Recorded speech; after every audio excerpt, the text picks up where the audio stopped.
Ayan, ang lola niya pagkatapos ng bakasyon.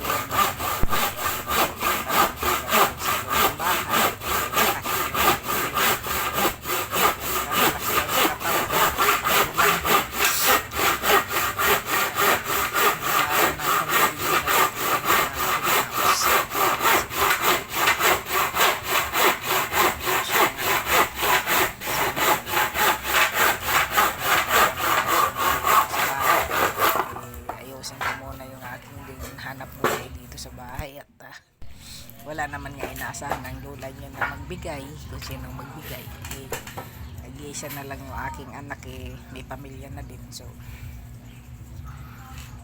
ayan, kaya kayod muna ang lola niya para may sarili namang income, may sariling pera. Ayan nga yung papag na yan para doon sa isang kwarto na bakanti ay nasira kasi yung isang papag ng border ko sa baba, nilipat ko yung papag dyan sa taas, so yan, kailangan kong gumawa ng bago. Dahil kung ipapagawa ko pa dyan, ko lang 1,000 sisingil sa akin yan, baka abutin pa ng 2 araw yung paggawa.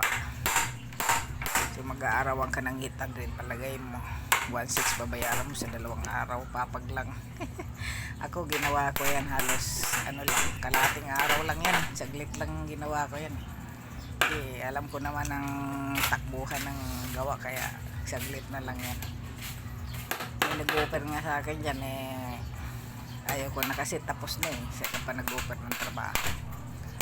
Ayan, pag nakabit na kasi ang paa niyan, saka yung pinaka whole body ng kahoy, sunod niyan yung sahig na, kaya mabilis lang ito. Pag binili mo nga naman yan sa labas, baka 4,500 or basta nasa 4,000 plus yan, 3,500. Ang gastos ko dyan sa materialis ay wala pa 1,000, kaya wala, mga 1,100 ganun. Mas nakakatipid pag marunong ka gumawa. Sa paggawa ka ay bibili ka ng matibay naman yan, kahit luglugan pa yan ng talon-talonan sa taas yan, matibay yan. Kaysa bumili ka pa sa labas, magandang design, tapos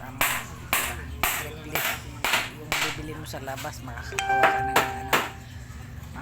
ka na ng tatlo yan, napapag, kaya malaki din ang tipid. Tapos kung marunong ka pa gumawa, mas nakakatipid ka kasi ikaw na gumawa, materialis na lang yung bibilhin. So ako na nga gumawa dahil alam ko naman gumawa, wala naman nga akong asawa na kuwang yun. Ayan, kaya ang lola nyo nalang magpantay para makatipid. Sayang din naman ang ibabayad ko dyan kung kahit mga 1,000 or 800, sayang din yan, kaya ko naman gawin. So yan, para makatipid din sa gastusin. At ako nga wala naman pension at wala rin namang hanap buhay na maganda, so kailangan natin magtipid, gawin kung kinakailangan, kung kayang gawin. Lahat naman yan napapag-aralan ko simula naman sa pool na nag-asawa ko. Yung unang asawa ko ngay namatay kong asawa wala din alam sa construction, so talagang sinikap ko na matuto sa mga ganong construction, tingin-tingin sa tabi kung anong ginagawa ng mga taong gumagawa. Yan, kaya madali naman matutunan ng trabaho kung ipasok mo lang sa isip kung anong tingin ko. Ako lang naman ako sa mga gumagawa.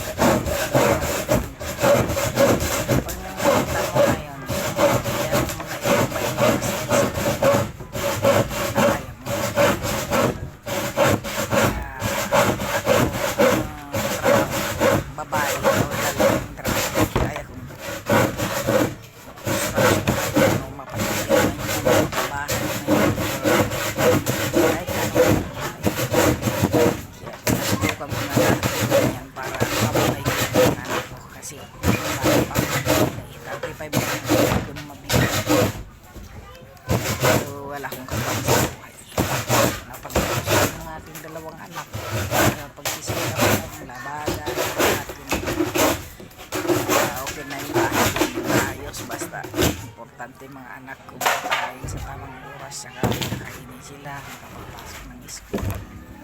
yun.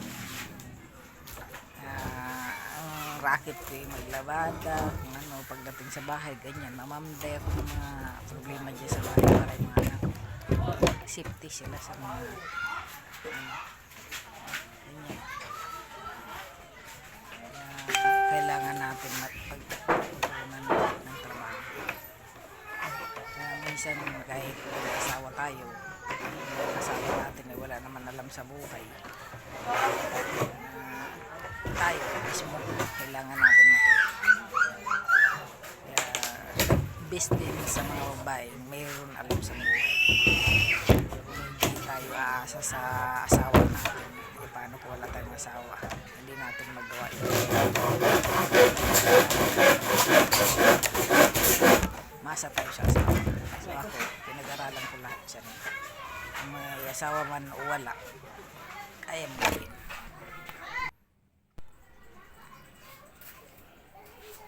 Kaya yan na nga, tapos na nga yung trabaho, yan. Lilinisin ko na lang yan, tapos pakikintabin ako. Mission accomplished, tapos so, na. Pag bumili ka ng bago, nasa 3,500 or 4,000. Gastos ko yan, wala pa 1,000.